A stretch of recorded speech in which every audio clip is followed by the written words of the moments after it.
Morning, traders. Welcome to the Traders Lab. I'm your host, Tom B. Can I please get a screen and audio check in YouTube and the Bookmap Discord Trader Lab community? Good morning, Marty. And how we doing in YouTube?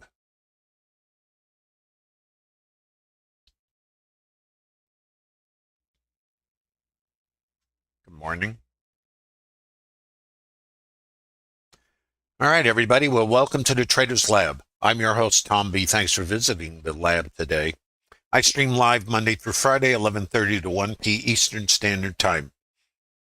This stream's about integrating Bookmap order flow tools with auction market theory using a volume profile as a chassis in the intraday developing time frame. It's based on structured trades that are available to everyone in the Bookmap Discord Trader Lab community, as well as a library of webinars on the process you see here every day. This stream's really about the business of trading, understanding not only how the market works, why it does what it does, and how at times to get in alignment with it, and operate this as a business, not a video game. The business of trading, at least from my experience, is really a statistically based business. We are in an environment that's 100% random 100% of the time. This is not a business of being right or predicting anything. It's really a business of strategy and statistical edge, and only participating when that edge shows up. Now, the thing with edge is it is not a given that you will accomplish your objective. You need to be accepting that there's 100% random distribution of outcomes, but over time, just like casinos, who only play games that have an edge because they can't control the cards coming out of the deck or how the gamblers play the cards. If you kind of consider what we're doing here, we're actually doing the same thing. And it's a matter of which side of the table you want to sit on. Do you want to sit on the side of the table with the casinos who only play games that have an edge? Same thing as strategic or structured trades. Or do you want to sit with the gamblers, make it up, have a good time, and maybe get the ticket to the buffet? And if you leave a lot of dollars there, maybe they'll comp your room and even give you tickets to a Dell. Now, again, it's just kind of a way to look at this business, and maybe that'll help you see the business, or at least acknowledge at some point the business you're actually trying to be in. So it's not a business of being right. It's not a business to feed your psychological needs. It's just a business of random outcomes and trying to only get involved and only be involved if you have a plan that has an edge. That's our business. And of course, you don't have to take my word for it, but I will say I've kind of been there, done that, and most traders who are in Trader Lab, same experience. So if that's your experience, then you might want to visit the Trader Lab, and there is no cost, and there is a link in the bottom of YouTube if you're so inclined, and you have an open invitation. General disclosure. All Bookmap Ltd. materials, information, and presentations are for educational purposes only and should not be considered specific investment advice or recommendations. Risk disclosure: trading futures, equities, and digital currencies involves substantial risk of loss and is not suitable for all investors. Past performance is not necessarily indicative of future results. And please remember, this is not a trade calling room. This is for educational purposes only. Now, I'm going to take you into the higher time frame, hopefully, and give you a little sense of the lay of the land. I always try to start with the higher time frame because as day traders, which most of us are, we can get very myopic and lose, as they say, the forest for the trees. So we want to always be aware of what's happening. What's happening? Market's going up. Okay. Now, well, here's the other piece to this. The market typically is not one-sided. In a higher time frame, we can be going up. But notice what happens. For example, we had the big gap on the trade pause, aggressive buying, an inside day. We come down on Thursday, take the stops out under this day, come down, which were longs for us, take the stops out above there and there. And then Friday, we're going for targets, which are here and other targets up here in the higher time frame. But, and here's the but, and I'll show you this in a little more detail, but Friday, the naked volume point of control, and all this is market profile terminology. That's like where the highest volume was for this day. and the top is cut off. And I'll show you this when I drill in a little bit. This is a week high. This is the retail price. And then we had that credit down rating by Moody's, such a surprise. And the market sold off and everybody bailed out. And what's interesting about this is no big deal, you know? So what you ended up with, the market goes up to go down. The market goes down to go up. The market goes up to go down. The market goes down to go up. How about that? Now, higher time frame just for a moment. In this consolidation, and that's what we're taught, this is what this thing is. Too low and maybe too high, except trend is up. So in this whole, all the volume in here, this is the highest volume in the consolidation. I'm going, as you guys think of time frames, I'm in a higher time frame. And it's located at 59.09. In other words, if we think of this like shopping, this price got too high, and down here, the price is too low. And what's the fair price? Well, right now, it's here. Think retail. I'm not paying that. Yeah, but it's on sale. Retail. Now, as we go down in time frame, as you think of it, too high, in the next fractal down, the developing daily time frame. And then on it, as day traders, we get into the same fractal behavior in our rotations, whether they're micro or however you slice and dice it. I call those fractals. And the reason is they're not time-based. So this is our higher time frame. Now let me just go a little further for you. Now, this, I think, will kind of get your attention. Now, this is Friday. Sorry, I cut it off here, but I wanted to show you some pieces. On Thursday, this is Wednesday's low, okay? We had a single here. Now, a single is a low volume area. So you understand is, on this day, Wednesday, we were trading the long side, the short side first, down to here. So that was Wednesday's trade. And this was the high of the consolidation. So the plan for Wednesday, and this is what becomes material, was, well, first of all, I was thinking I was going to do this, but it's set up shorts. So the plan says take shorts. We come out here. We get to this key location. This is a structured trade. It's called the IBF, sets up longs. And the idea of today was, after we got the selling, was to come and take the shorts out in here and squeeze these guys. Didn't happen. We closed in something called balance, right at the retail price. Now, here's what happens on Thursday. What do? We get underneath. We grab the stops under here. And the hint was we closed in the middle in balance. That means at the time, the market was accepting this price. Like, we like this at the moment. I don't know. Okay. Well, then we go down on Thursday and we get the inventory under here, right here. Open down here. So we have a gap. We open here. You get shorts in the market, and then we turn around. We auction, and then we break away from it. Now we get the stops here and here, and off we go. And this becomes the retail price. Now, the difference is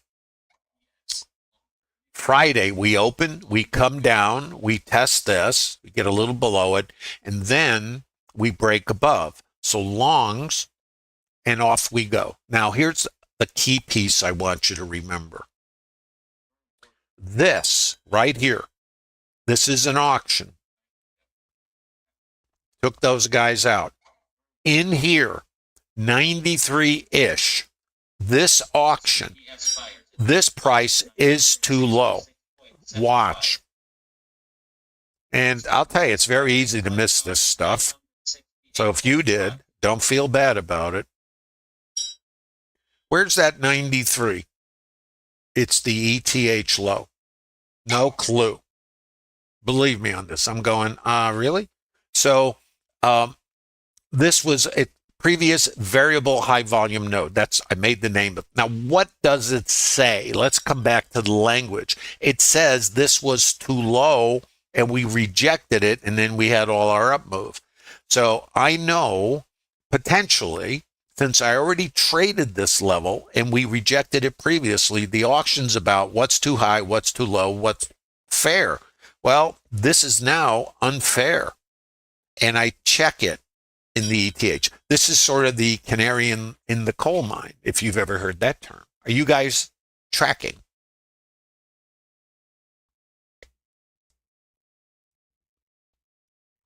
Yeah, if somebody is shorting this market, unless they are a scalper, and even then, I think the scalp, if you were going to play that, would be belongs, because the trend is up and we have, and really what turned out as responsive buying is an impulsive move. So, no shorts for me. But I could see where initially you might be thinking, you might start out thinking maybe short. Because when this opened, even though I knew about this, I thought, well, we might get some follow through selling, and that would be great for taking longs. Anyway, that was what I was thinking at first. But I didn't get the selling other than right here.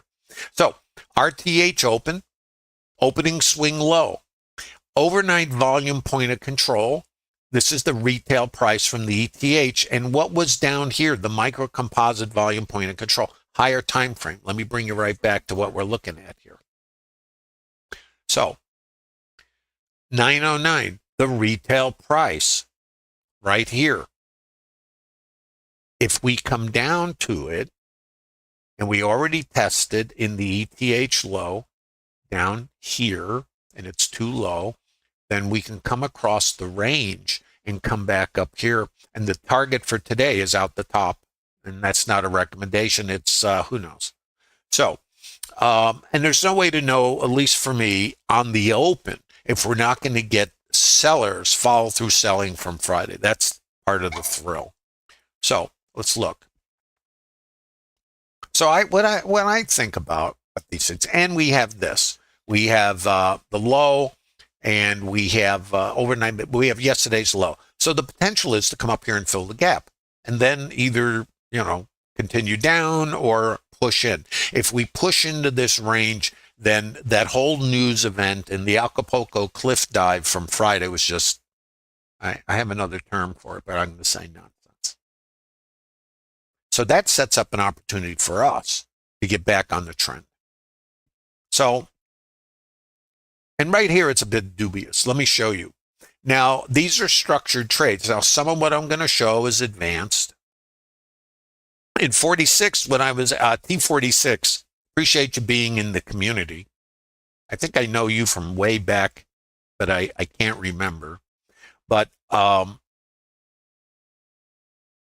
real canary in the coal mine was the VHVN, because that was the last area we auctioned until this morning's, if you want to call it, or last night's ETH, and we came back and checked what was too low. So that for me was kind of the thing. And I wasn't aware of it at first. I really missed it. But I had to go looking, and I just wasn't that tuned in. I try to be tuned in. But I didn't notice it until I looked around. I went through the rummage sale a little bit and looked down below, and I said, oh, look at that. We tested what was too low. So, and you just have to kind of look around a little bit. And I don't mean you, 46, I mean all of us. We have to, when we see behavior, got to look a little beyond, gee, why was that ETH low where it was? Is there any reason? Now, sometimes this stuff's just out in space. It's like, I don't know. Why did it stop there? I don't know. Well, if there's a level, that is material. Because the last time we were down at that level where the ETH low is, it was too low. And we have a previous auction. That's what makes it material. So if I'd looked a little further, I would have seen that, and it would have got me a little more aggressive on the longs. But I have no complaints. I'm sitting long here quite a while. So market opens, chop, chop. Now I'm anticipating selling, and then I want to get long. So I was looking for open, rotation down. Right here, as a matter of fact, I saw this. This is the potential for selling. Now, for me, my plan is get long. So there weren't any shorts in here for me. And I was thinking that, just so you know, fill the gap. So for me, the first part of this trade would be to fill the gap. So variable high volume node here, too low, too high. So I'm actually tracking the volume as support and resistance. And think of it like shopping. So where you have high volume is price, like in the store. Well, if a price in a store is too high or too low, if it's too high, you won't pay it. And if it's too low, the sellers won't give it to you. So the volume dries up because you can't, it's just too low. You can't buy it here, even though it was the price, it was temporary. And up here, it's too high. And the volume dries up here. So too high, too low. So this sets up your rotations. Okay. And your open is down here, opening swing low. So the possibility is if we find too high, we can come back and maybe take the buyers out here. So no way to know. Anyway, too high, too low, looking for this, and I get that. This is what we call the wake up call. So here I have resting liquidity. I take it out. I get a sweep here. When I see a sweep and I have the ETH mid, I am looking for a rotation, especially after a sweep. So I'm looking for a rotation. I have my VWAP, my mid, and I have this location here.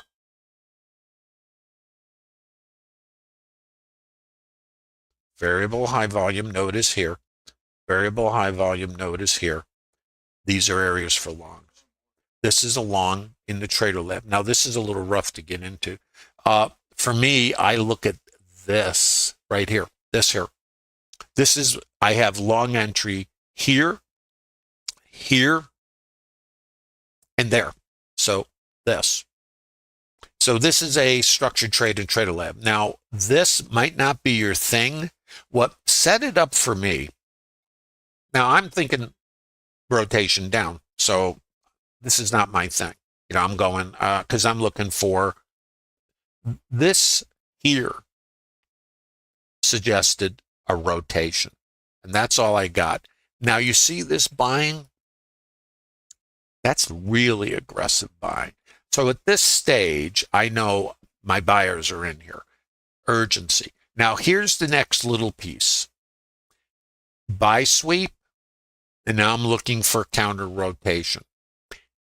ETH mid, statistical target.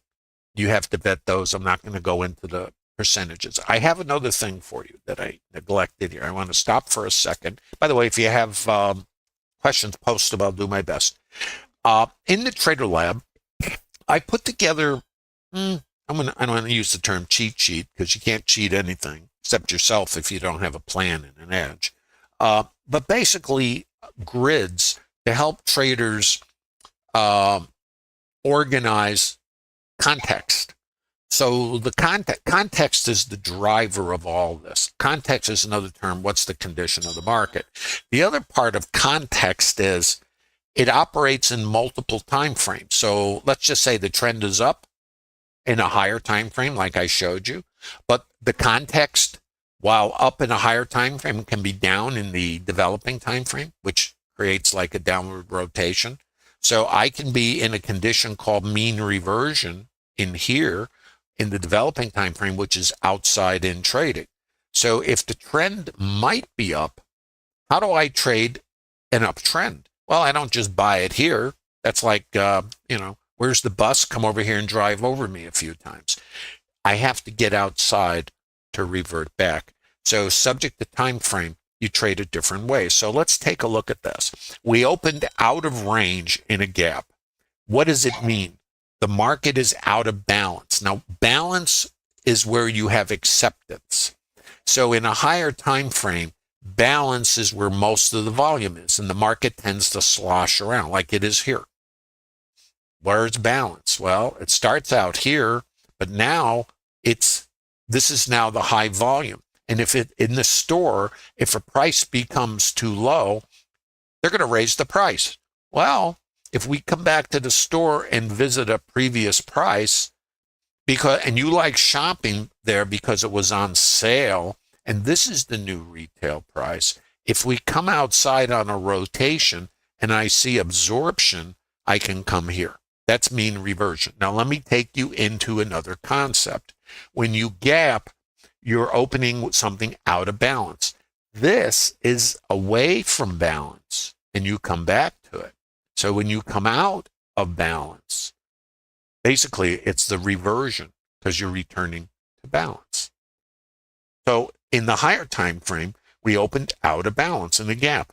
So is the market responsive? Did the buyers perceive this as undervalued? If so, they respond. Okay? And they went, oh, really? On sale? Thanks so much. And they come in aggressive. So that sets up with responsive buying. They are now in control. Now, we don't know if right here it's over. But for me, I thought, at least from my experience, and we're over, let's look, the highest volume for that whole consolidation. We're over the ETH retail price. What is it saying? Language. Too low, open, and we went straight up. We did not come back under the opening swing low.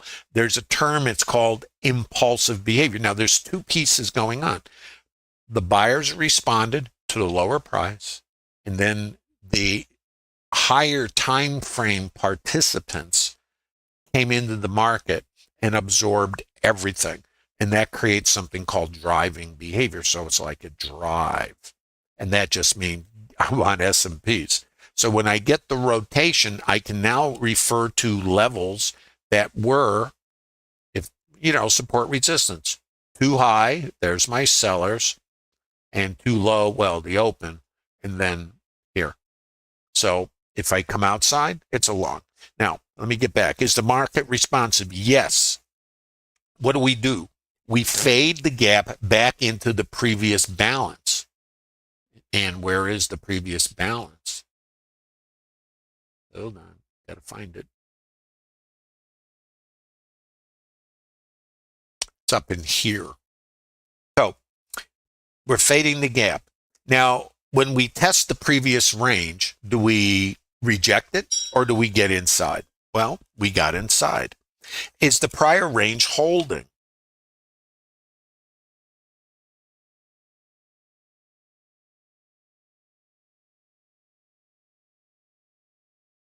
No, we're getting inside it.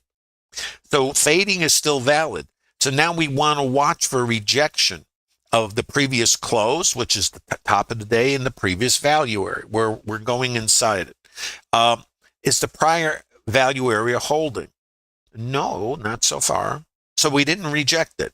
The market has rejected the imbalance. That's what's down below us. There's a high probability of trading through the previous value area. And the market has rejected new interpretation of value. That's what's below. What's the deal on this? Potential to turn into an outside day. Why?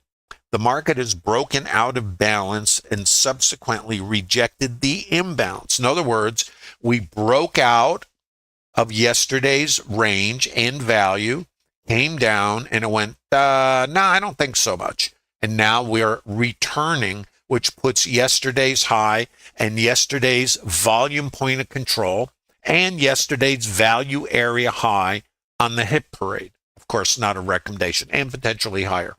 No clue, not important. Now, again, what's the hint? This, ETH low in alignment with an auction level. Is that making some sense, guys?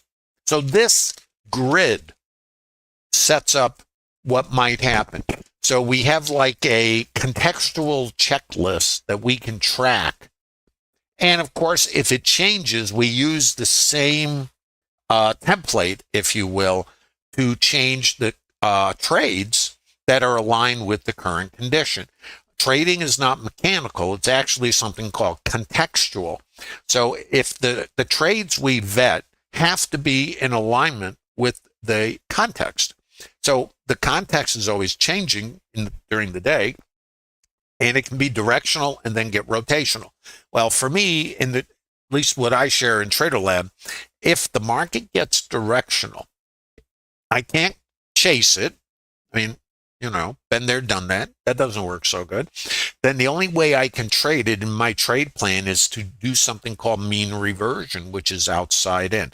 So when the longs in this leg who are trailing retail trader behavior, where do they tuck their stops? Under here, under here.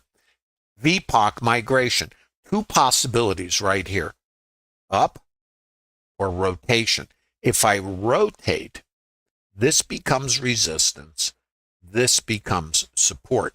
If I come out here, I can buy this, and now I'm coming back here. It's called mean reversion. It's the only way I can trade this for me. Well, not the only way, but it's one of the ways I can trade. So the idea now is to come here, and if I get inside, notice the liquidity. What happens at the liquidity? I got selling icebergs. Let's just see what it does. So this is a logical place to scale, take your profit. Why? What do most retail traders do? Well, we take profits ahead of a previous low. We fill the gap. Maybe that's all she got, and down it goes, or whatever. We get a buy sweep here. I've got my icebergs. I got my liquidity. Now I get stacking liquidity. Well, where's my support? There. And still down here. I'm now inside the range. What does that tell me? North by northwest.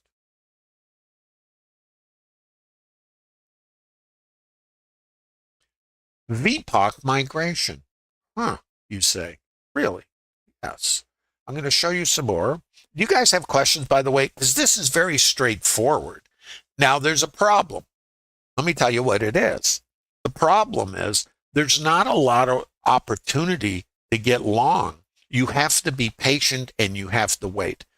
The yellow line is representing the high volume.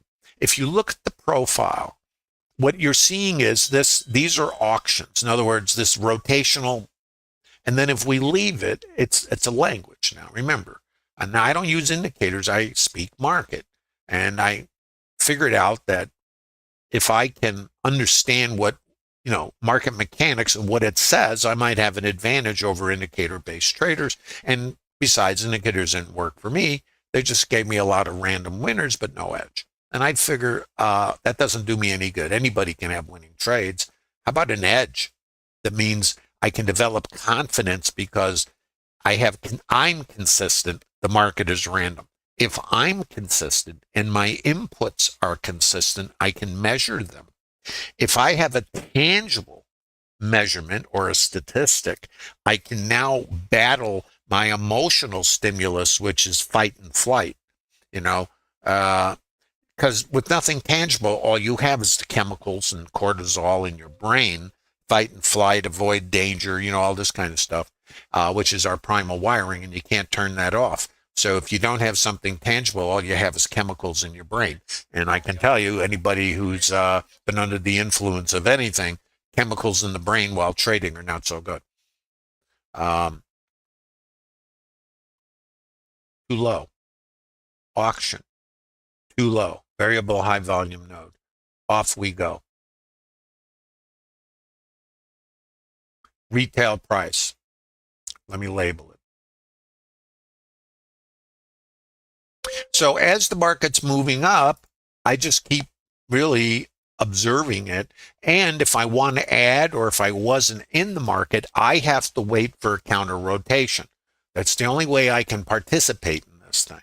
Otherwise, it's FOMO. And that doesn't work so well for me. I should say, when I started tracking my errors, and I started with something I call the error cost calculator, When you realize you're throwing, I'm gonna just throw a number, a couple $1,000s a week out the window, I mean, giving it away, you might find you get motivated not to continue doing that. And the way I did it was after I measured it, and I'll tell you my numbers were substantially higher. I wrote a check out and I put it on my monitor for a horrendous amount. And I realized that I was already a very profitable trader. I was just giving it away. So if I eliminated and or at least reduced my errors, I keep those dollars. I thought that was a pretty good idea. So, these kinds of things that you need to do for yourself as you develop in this business, all the pieces start coming together, but you have to fight for it because your nature as a human is going to be problematic. ETH high is a target on the way up, but remember, this market was just what happened on Friday was a non-event in the sense of reality, but it was a great opportunity for buyers to get long. This has over 90% probability, past performance, not indicative of future results. It's called the IB stat. You got to vet everything. And this is very straightforward. And now we have another trade that sets up around here. It's called the IB continuation. Let's see if it sets up. Oh, whoa.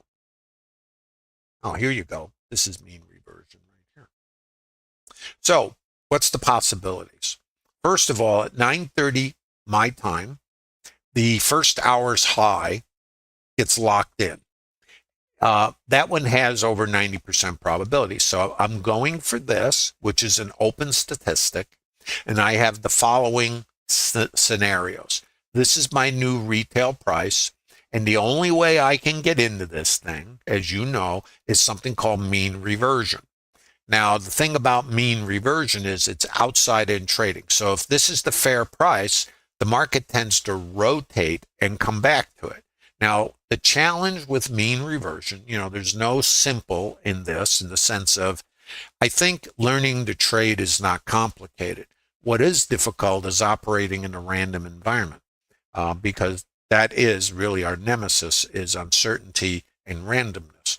So we can have a trade that is outside in or outside in or outside in. All these are reversion trades. The problem we have, and let me show you the problem. Where's the stops? They're here under the swings. And where else?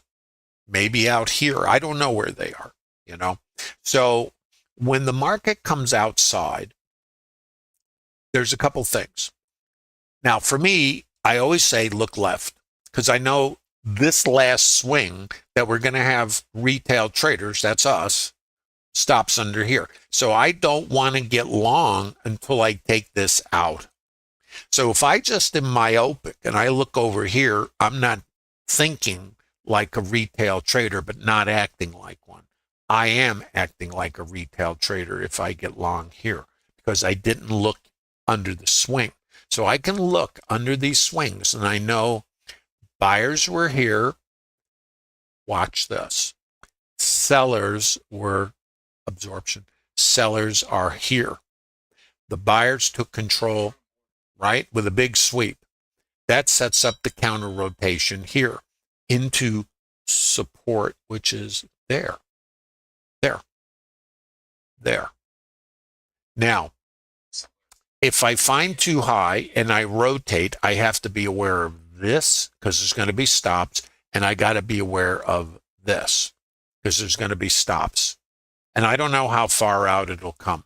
Minimum, I'm looking at this because it's an outside edge. And I know if it comes out here, it can come back here. That's the mean. But my stops, there and there. So that's the first location. And let's see, do I get anything to do here? Let's watch. Now, nothing. So I got to look at my next location. It's out in here somewhere. The joy of this is somewhere. It's like, where is it? Well, I know where my stops are. Where are my stops? Under here. So I have support here, there, but stops. Now I have to look down at the next level. And I'm out here. So this is not, quote, easy. There is no easy in trading. Now let me show you the trigger. Now this is a Trader Lab trigger. Now the thing about triggers is they can show up all over the place. It only matters when you have something called location. So I have no idea. It's only coming here and back to here. So the trade is called mean reversion. Now here's the trigger. And you guys have to vet everything. I get the sell sweep. I have a location, and my jaw's on the floor like everybody else. So I'm looking at this. I have icebergs here, and I have a location. I'm out here, and I have this distribution below me that was too low, and I have no clue. I really want to stress, I don't know where this is going to happen. The only thing I know is I go back to the whole concept. Higher time frame is up. The market is currently long in the developing time frame. The market rotates to take out the weak players in different legs, and I'm looking for this.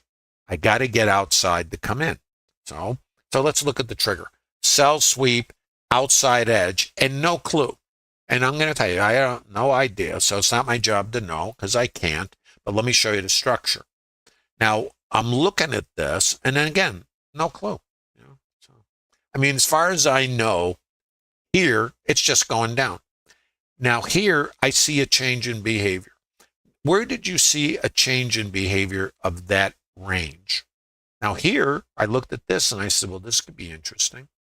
Do I get buyers above it? And then do I return to it? It could be a trigger. No, I don't. I break low. I get my sweep. And I'm where's it going to go? Good luck. Now I get my buyers. Look at the change. Now, this is just stuff that you're going to kind of figure out because you're going to go, what is that? You need to be focused. Now, right here, I see my buyers, but look, what happened here? Well, I don't know until hindsight that my buy icebergs were here, my passive buyers are here, and no way to know. Change in behavior. Now, if I'm going to get long, and now I have my buyers, and this here is an auction. Resistance is there. Support is there. Micro high volume structure is in here. E46 wrote, and I don't know when you did that, 46, a nice discussion about what is happening in here with this volume, why it's material if you are interested, if you subscribe to the concept that the market's an auction, and what happens to the sellers that are here and the sellers that are in here. That energy, there's always a fight going on between both sides, really. In other words, price discovery.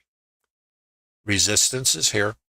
Support is there. And you don't know until this. Now I know I have a buy trigger. Now, how do I get into this thing? It's running away from me. Oh, my goodness. What am I going to do?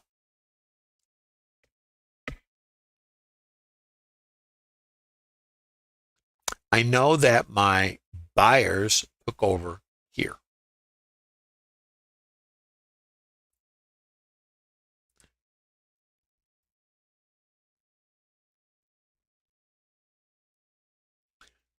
So right in here is my area to get long.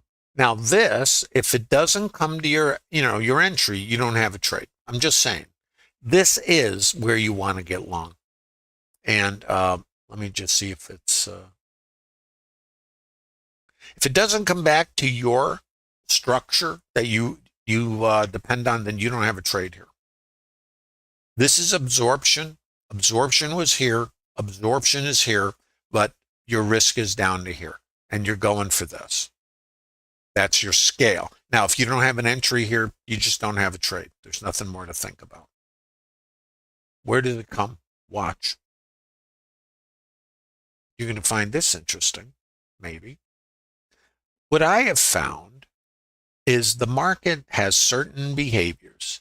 If this is your entry, what is that? you're long, and where you going? There. Mean reversion. Are you guys tracking? How we doing?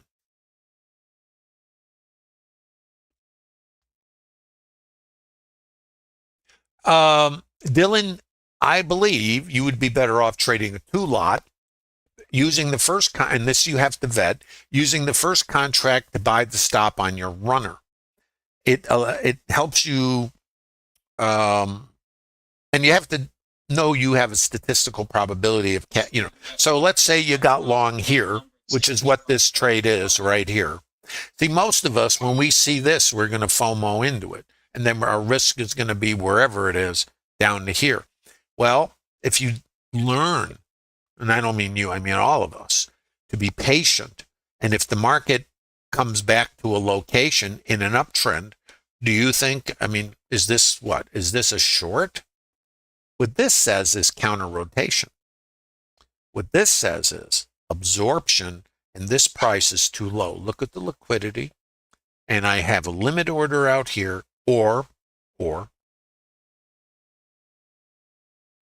I don't, and when I get the buyer above the seller who was absorbed, then you get along here. It's very hard for us to put an order out, but I'm just going to say it's up to you. And and there's the volume. What did the volume say? Let's go back to the language. It said that price right there in the auction was too low. I'm not able to buy it. Why? The sellers won't sell it to you. This is like, this price is too low, and we're not selling any more of this. Well, you want to buy some S&Ps, you got to pay for it. And what was the last retail price in the developing daily time frame here? What's the price that's too low in this fractal? This is an auction, and this auction took place right here. Too high, too low, retail, I'm out of here. What's the auction here? The whole day. So I'm going up in time frame. If this is too low in the fractal or microstructure, same thing. Then I'm coming here. Think of Matryoshka dolls, Russian dolls. They're inside each other. So the big doll's the higher time frame. And as I go down in fractal, because this is not regulated by the clock, 2 minutes, 5 minutes. There's no clock here. How long did it take for this? Well, that's as long as you need it to take, because it's interaction of participants, and then they figure out too high, too low, what's happening, and if it's too low and the trend is up, hasta la vista, see you next time. Let's look at this. Too low. Where were my sellers? Here. I'm going to put a little box around this for you. Let's follow the yellow brick road. Microstructure, of course.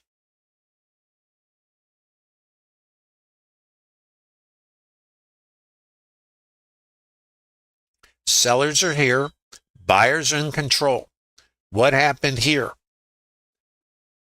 Buyers are in control here. Sellers were here.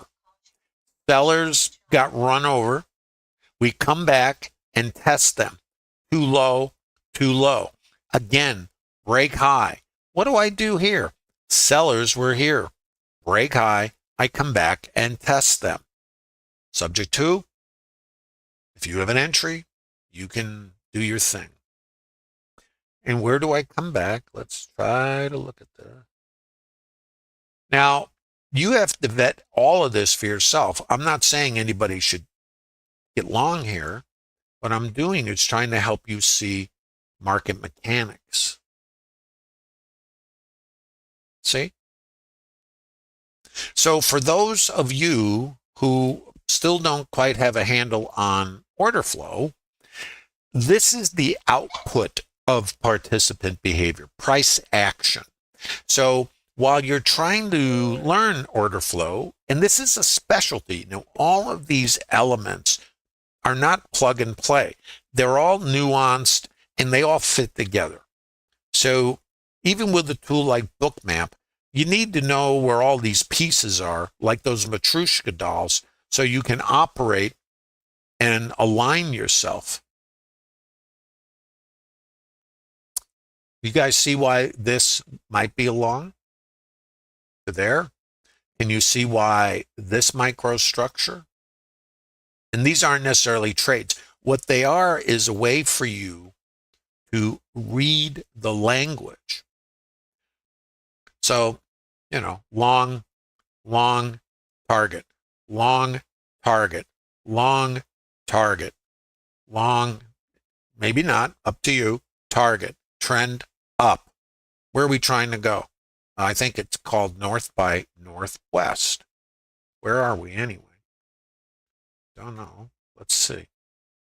Where are we trying to go? And we got our IB. Okay.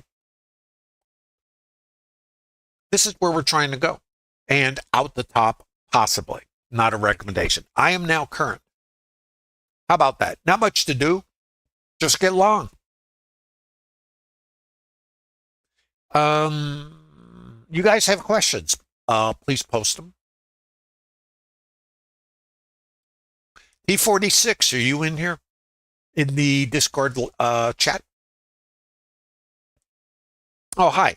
You did such a nice job of, and Matt also did a great job of discussing the auction. But you did a post, and I think it was last week, that really talked about the nuance. Do you know which one I'm referring to? If you do, maybe you could just throw a link to that in our Discord Trader Lab so that anyone who missed it can read it. It was a great description of auction mechanics and how it relates to discovery in a fractal. It's very thorough. And if you're visiting in YouTube, guys, this is a Trader Lab. And what the Trader Lab is, it's a community of like-minded traders who come together to leverage their collective experience. It doesn't matter how long you've been doing this. We've all been, doesn't matter. The thing is, most of us are trying to solve with indicators and time frames, and they have a place, but they're not the primary driver. And most retail traders, unfortunately think that it's a bunch, get the right indicators and time frames, put the right mix together, and somehow there you are. Well, retail trader statistics kind of support the notion that maybe if they're all doing the same thing, that's not the path to sustainability. Again, it's just an opinion, but it's also based on almost 46 years of trading. So the problem, and see if you relate to this as a retail trader, is we all have winning trades. So you say, well, I've got winning trades, I just have to make it better. That was my belief. So making it better for me ended up being, after, I don't know how long it was, I'm trying to think, 7 years, 6 years of this, building trading systems. I think it was about 7. And then having the same outcome, just doing it better, but not getting a better result, just, better tuning, tweaking. And I thought the system would do the work in the sense of giving me an edge, because now I can optimize it. Well, when you're doing your tweaking and tuning, whether you do it with an eyeball or however you do it, you're really doing the same thing. Yeah. So you're still going to have winning trades. But if you're not a profitable trader, the winning trades are not the issue. We all have winning trades. It's an edge. If you don't have, because remember, in the casinos, the gamblers also have winning hands. But the casinos extract the dollars from the gamblers. So that's the business model. So if you're going to solve to be a trader, shall we say, and you say, I want to do this as a profession, then we need to understand what we're trying to do, why it is what it is, and then design solutions that actually fit this environment. Not the environment we think it is, but maybe the environment it really is.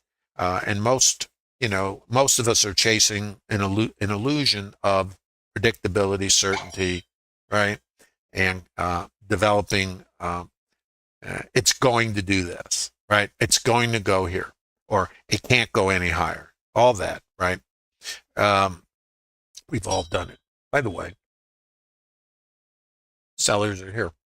See them? Now, this is not necessarily anything other than a curiosity, isn't it? This is the retail price. So right here, we have a sweep. Now, it's not a short for me. It's not anything. It's a rotation. But there are traders who are going to think, oh, it's going down. Well, It might go here, and it might come out and rotate and then come back in. So here's the thing for this astute audience. Do you want to fade this? Or do you want to buy rotations, counter rotations to get an alignment? What do you think? 46, did you ever find that?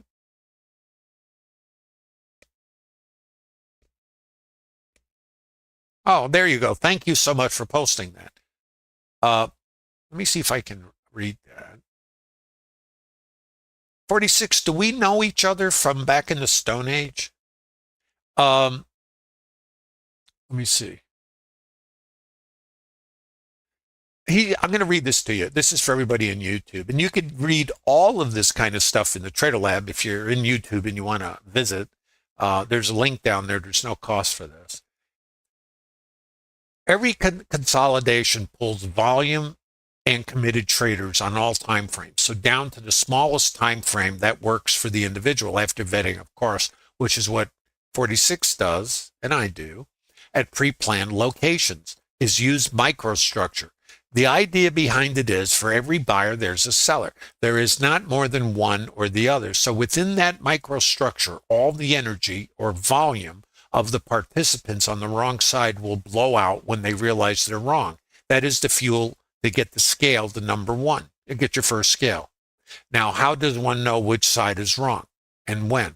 When the structure breaks and is unable to regain the territory is when you train your eyes to watch for the behavior. And then put your helmet on. So what happened down here? The microstructure broke. We came back and tested it. Too low. What happened here? Structure broke. We came back and tested it. Too low. And now we're reverting here. This is the next time frame structure. Now let's come back here. Let's look at microstructure. Now again, I'm isolating auction mechanics, not trades. Let's look at the structure together. This is the beauty of understanding what we're actually trying to do here and why the market does what it does. And I understand, and I don't want to belabor this, but most of us use indicators to kind of do this. Well, why would you wait for something that you can see right here? Now let's see how we use order flow. So sellers were here. Buyers, think of Pac-Man. That's the passive orders and probably icebergs, and they absorbed or pulled. I couldn't tell you. And then we come up here. This is now our next layer of resistance. This is limit orders in the book. They're sitting out there. You can see them over there. Thank you. Sweep. What does the sweep suggest? Potential for counter rotation. Now I'm going to take you into the micro. So right here, I'm seeing the buyers going to the moon. Liquidity here. And now the sellers get below the buyers.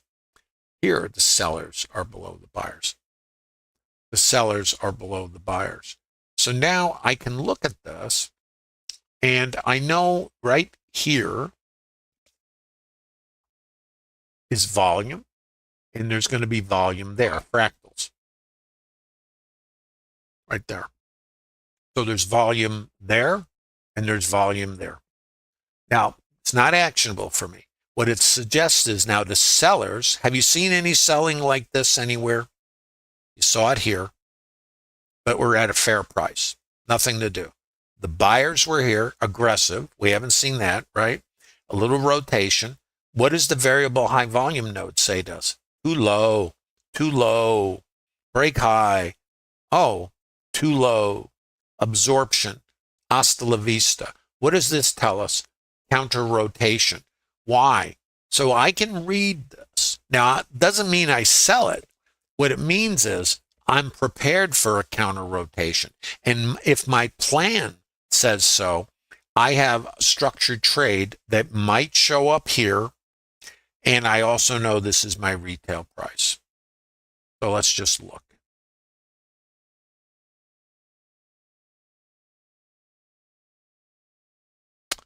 Retail price. Too high. Now, this doesn't mean that it's a long. It's not a long for me. It tells me about the condition of the market. Think of it this way.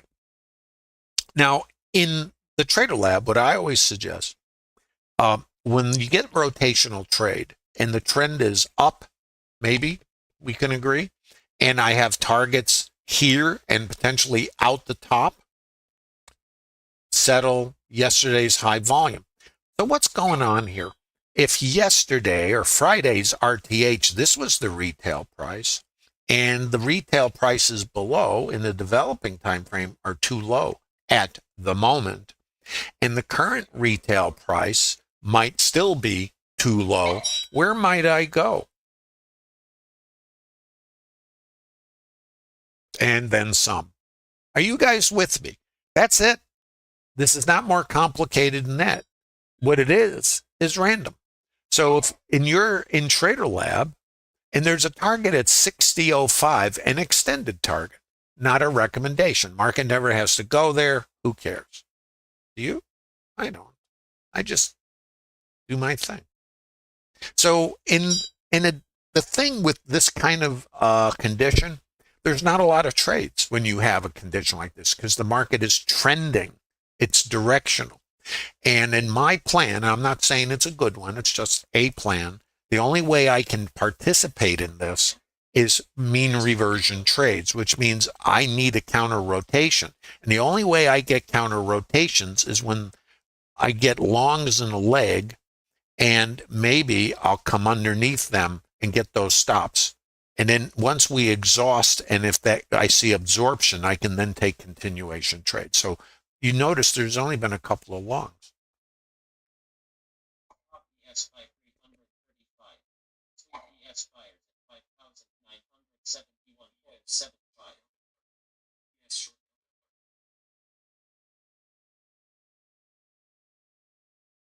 How we doing, guys? We doing all right?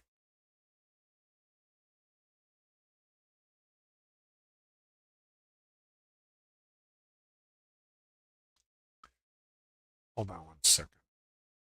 How we doing in YouTube, guys? 2011? Yeah, it's oh, you're still a newbie, 46. Compared to me, everybody's new.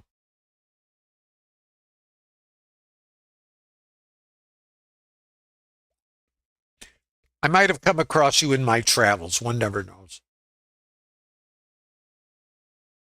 Candles? Am I seeing the ghost candles on spot? Oh, I don't know. Long after the stop's taken at mid and price check at 59.20?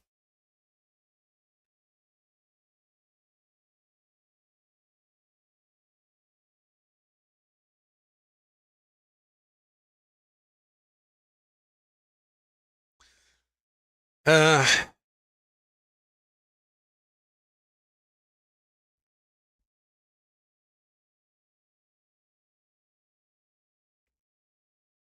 yeah, you could. I mean, you could be taking them wherever you have an edge. You know, if the market runs away from me, other than how I quote feel about it, and you know what I'm talking about when I say feel. Other than that, I have to wait. And there are days when I'll wait all day, and then there's only a few opportunities. For me, it's longs only, and only outside. And now I can't get long here. My longs are this, and down below. So, but these are trades you can learn in Trader Lab. I don't buy this. I personally, I'm not saying if somebody has an edge with it, but this is inside out trading. I want to trade outside in because this is the mean. And the way I work directional is outside in trading. So I can come back to this because it's the fair price. If I buy at the fair price, I can very easily have it just come to the other side and then continue. So this is not good for me. I don't do it. And if it means I don't have a trade, I just wait until I do. It doesn't really matter. Anyway, next target is this and then out the top. So, and it's not a recommendation. So for me, my next scale is up in this area because I can anticipate a reaction here. But I also have stops over yesterday's high a day. All right. So this, I think, has a pretty good shot. Not necessarily immediately and maybe not ever. It just doesn't matter. But my target, if, things get, actually, where is it? Is out here. Not necessarily today, maybe never. But, and along the way, once I come out, if I come out in here, then it's just wherever it goes, I just manage the trade and take whatever the market offers and forget it. Then get in the Barca Lounger.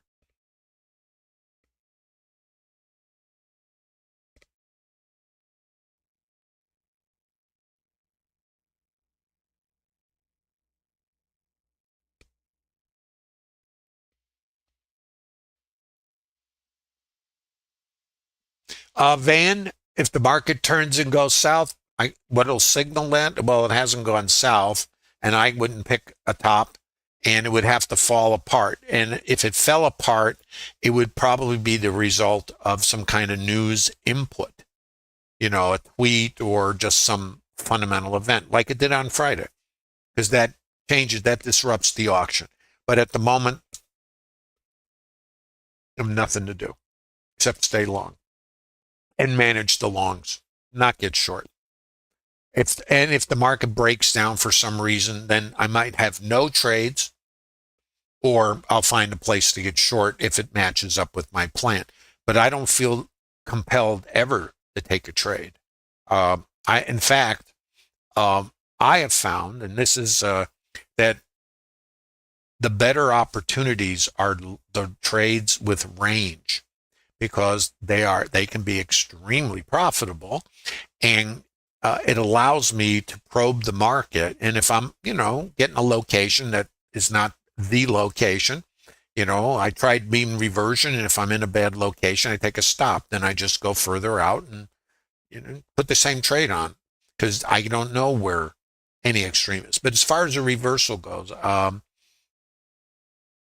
don't have anything. If we came out here back where this is and we flushed everybody out, it would be mean reversion. So at the moment, nothing to do for me. So if I got out to VWAP for some reason, we have a structured trade called VWAP to VPOC, and then it would be back out. Notice what we did here. Resistance, pullback, break. Now let's see what it does right here. Just curious. Let's watch this right there.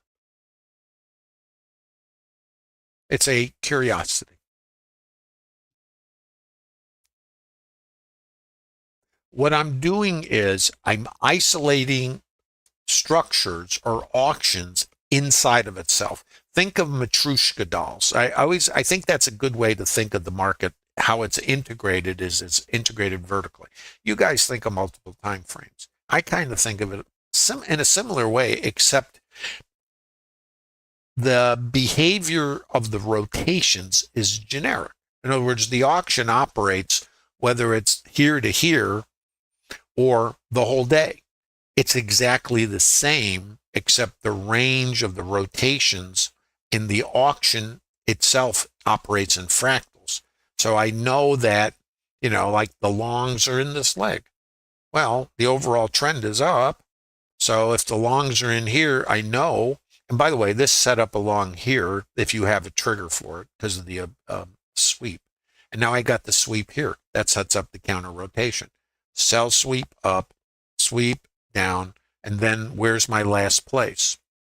It's right here. So let's just watch it. It's not a entry. It's a interesting phenomenon. And we'll see what it does. And again, it's not a trade for me. It's a area to observe.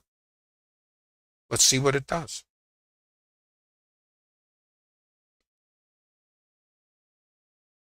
So this suggests the counter rotation. This suggests these guys absorption or on the wrong side. This suggests maybe a rotation back to there.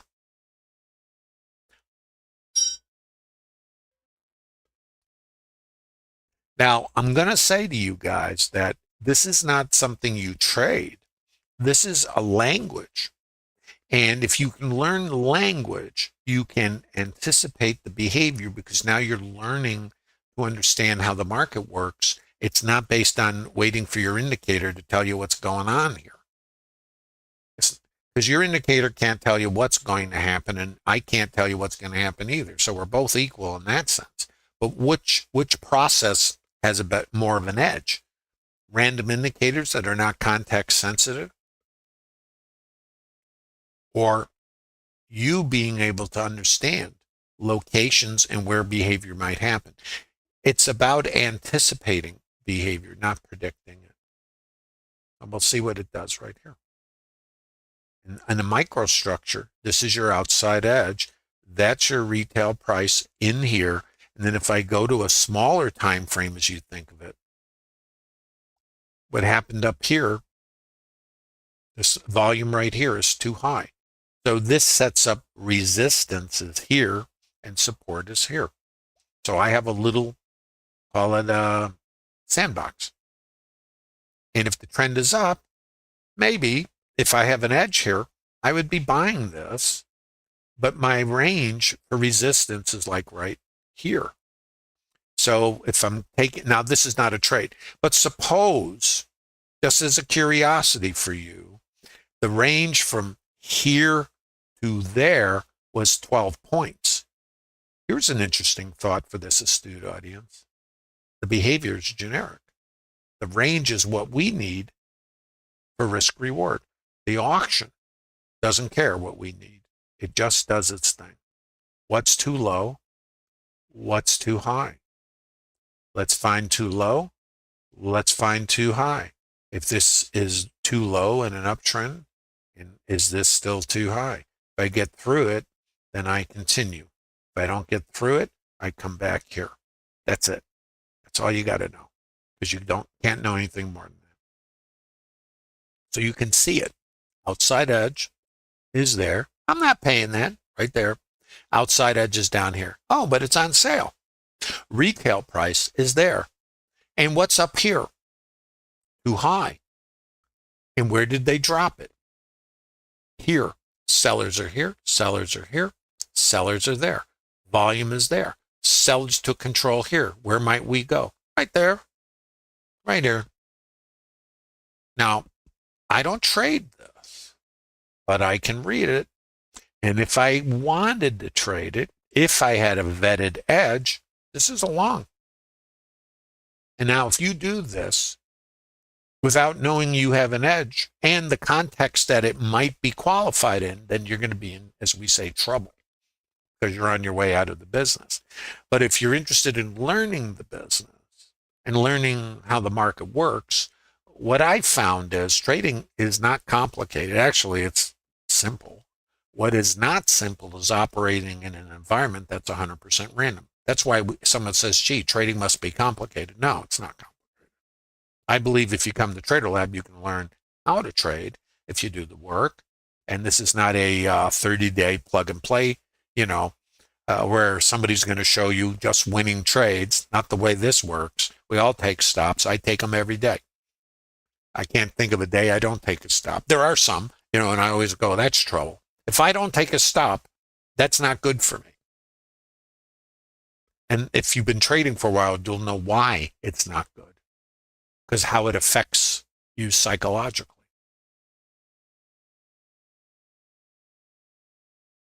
How we doing?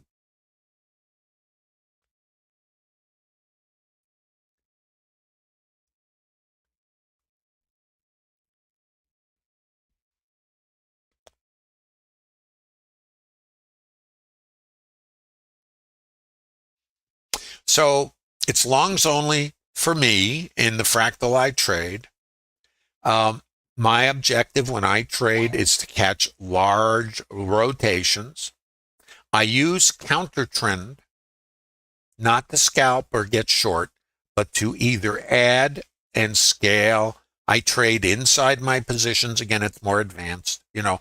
So if I'm long from down below and I get other trades, I can do whatever, you know. I'm just saying it's doesn't matter what I do, but you know, I can take a long, I can get a scale, I can build a position, or I can just go in and out and trade around a position. You know, there's all these different things you can eventually do. But the other thing is, you know, we have a trader in Trader Lab called Rod, and he's kind of the epitome of put a trade on and sit in a Barca lounger. And basically, and Rod, I hope I'm being accurate here, he trades for the large rotations. We don't need to take a lot of trades, guys. Our goal, at least for me, I'm only talking about me, I've been there and done that. I've been a high volume NQ trader, you know, 100 trades a day type stuff. I did it for years during the dot-com bust. And, you know, when the dust settled, it was either get a membership to lower my cost or change my time frame, because my broker was my partner. And even though I had reduced rates because of my volume, it's still, you know, could be 20, 30% of my profits for the day. And of course, if you have a losing day, you still got the cost. So it was just didn't make sense, and it was exhausting. So over time, what I kind of started doing is I started thinking about, this is just too much, you know. Let me I just adapted. In other words, I took a process, and all I've done is I've been doing the same thing here. Trying to remember when, since the 1990s, I guess, you know, 2000-ish, you know, 2000, you know, so in the 2000s, and really, well, it doesn't matter. Just say I've been doing this a long time. And we didn't have order flow back in the Stone Age. You know, in fact, we didn't have domes, didn't have volume, so it's pretty different. Anyway, so we'll see what it does here. So let's come back to the structure. Sellers are here. We have resistance here. We have sellers there. Buyers were there. Sellers are in control in here.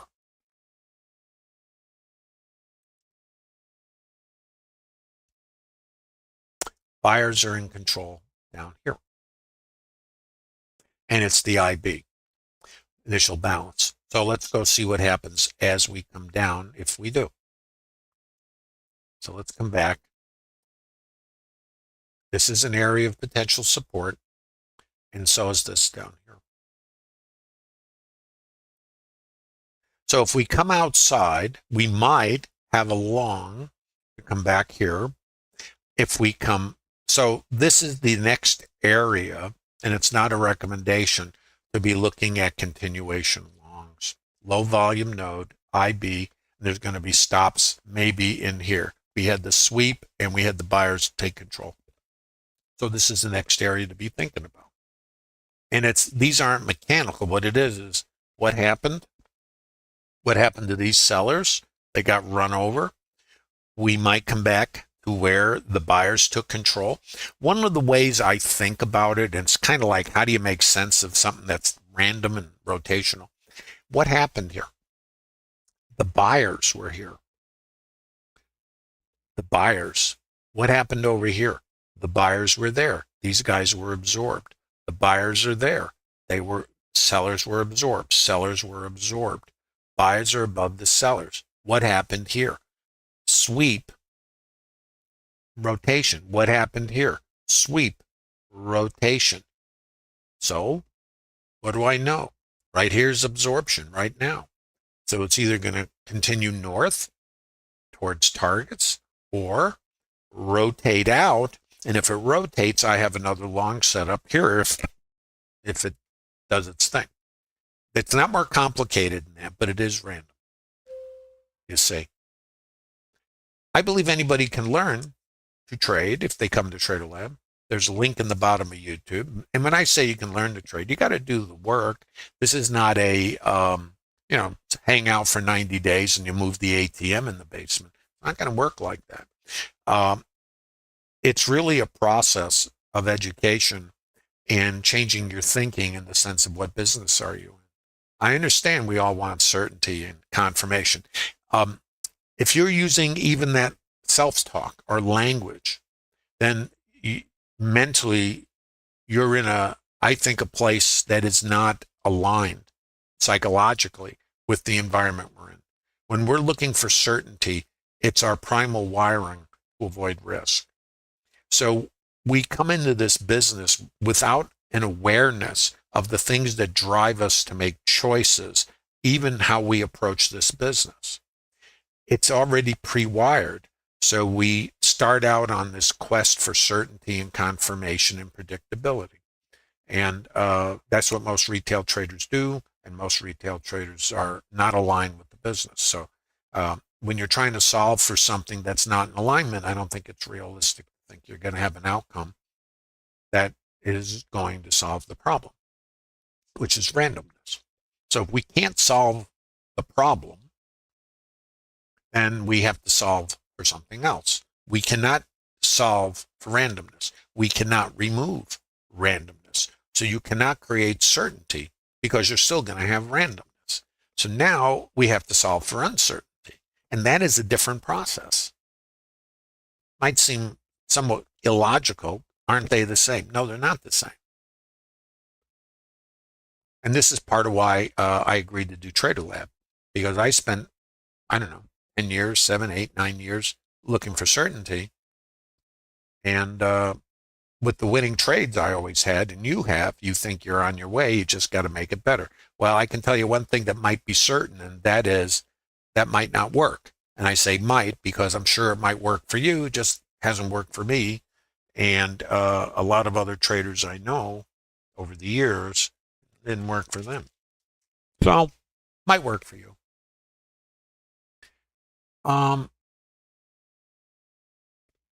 Then IB failure is contextual. There is no IB failure in this context.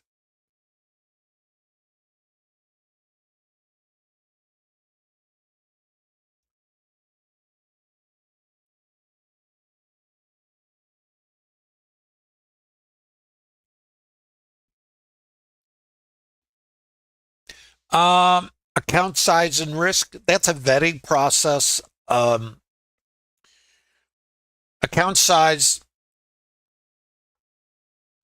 it's really a risk reward parameter. I don't think, you can trade micros now. We didn't have those back in the day. I just traded the big S&Ps when I was trading them. We didn't have minis either. So that was kind of stressful. So this is why this is important. You see why? Where's that outside edge? Wasn't it there? And what is this? This is a mean. What is this? This is a reversion trade in a microstructure. When I'm taking along, wherever it was, here to there, in a fractal, it is the same trade. From there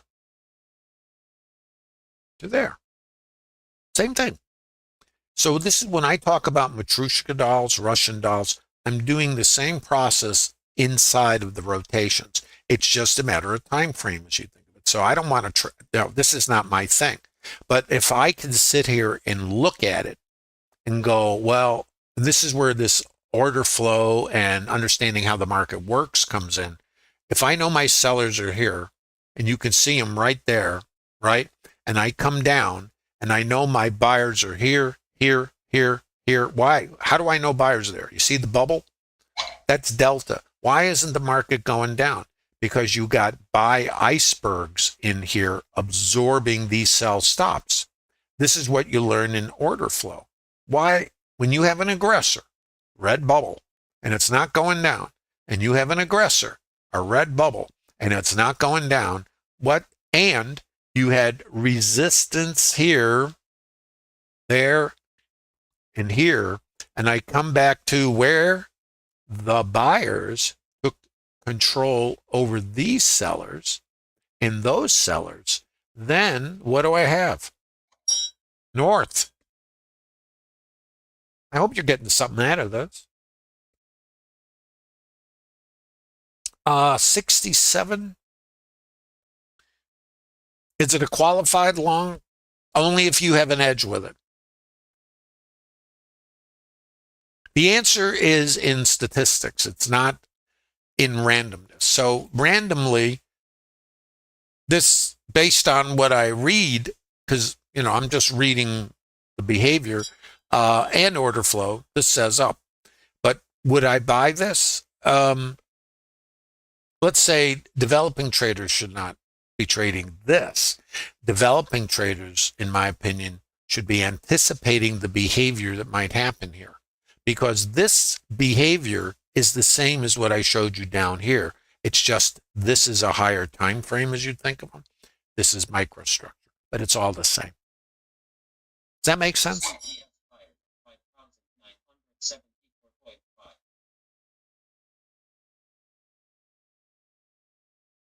So Costello, is it qualified? Let me put it to you this way. You have to vet it. Would I initiate a trade here? Well, let me put it, this is my next target, by the way.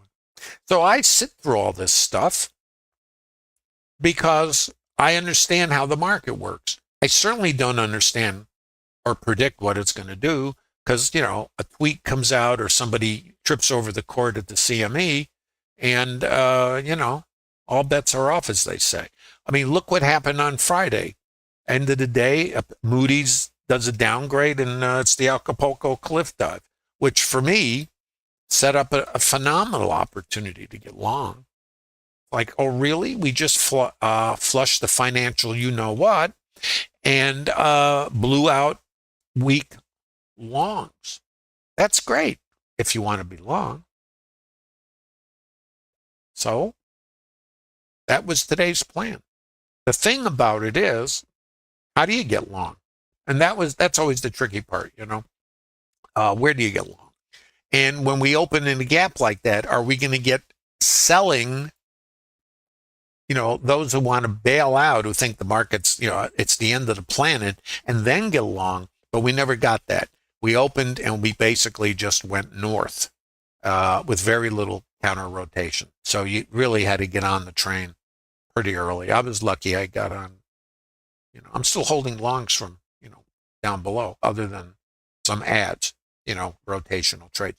In a directional market, it is not the same as a, one of these things where there's a lot of opportunity.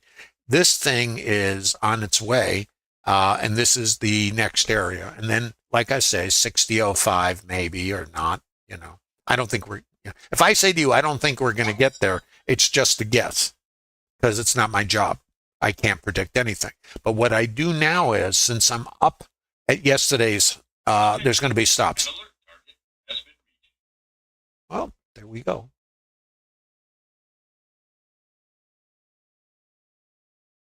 Yeah, Pepe, if you're not long and you're selling this, I hope you're profitable. But that's your business, of course, not mine. So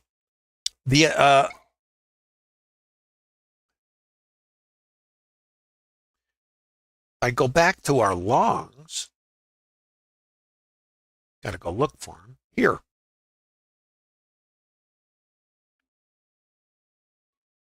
So this is where it started out for me. Oh, wait a minute. No, that's not where it started out. Let's come back. That was another location. Where was it? Can't remember.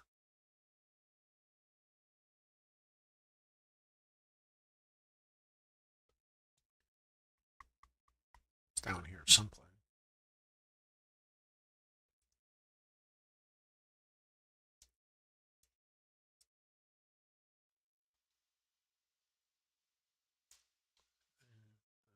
That's reversion right here.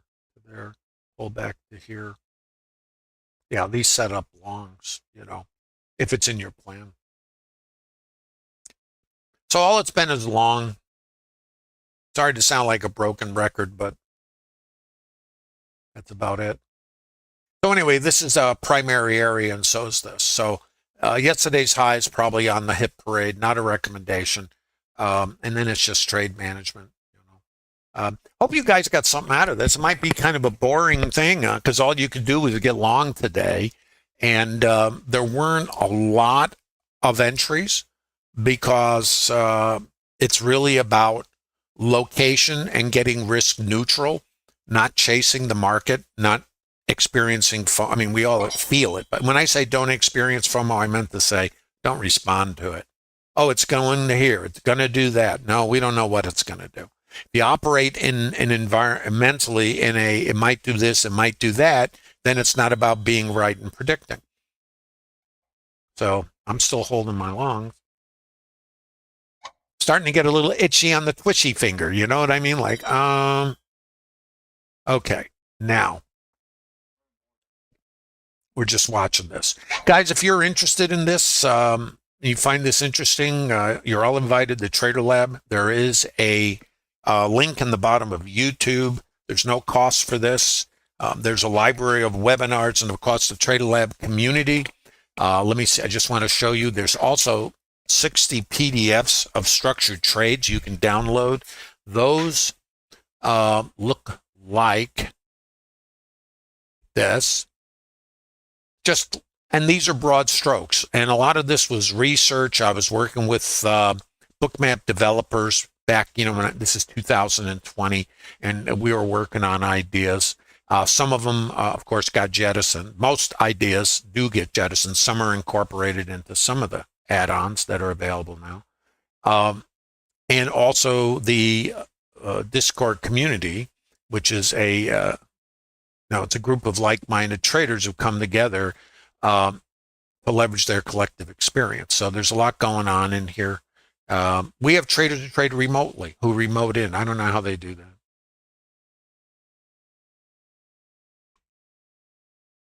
Oh, 46. Thanks for posting that. So this is the Trader Lab. You're all welcome to it. A lot of posting, a lot of conversation, mutual support. Action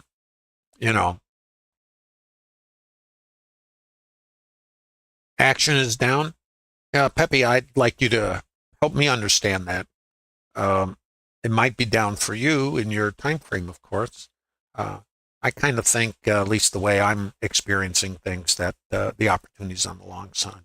But that's just me. It doesn't mean anything. In the end, it's profitability. Thanks, Ned, for curating this. We all owe Ned a boatload of thanks for keeping things organized. This is the primer webinar. And use the link in the bottom of YouTube if you want to visit Trader Lab, but you do have to confirm your email, your Discord emails. Keeps the spam out. Primer webinar gives you a high-level overview, talks about anchored inputs versus random inputs in a random environment. You can't measure random inputs.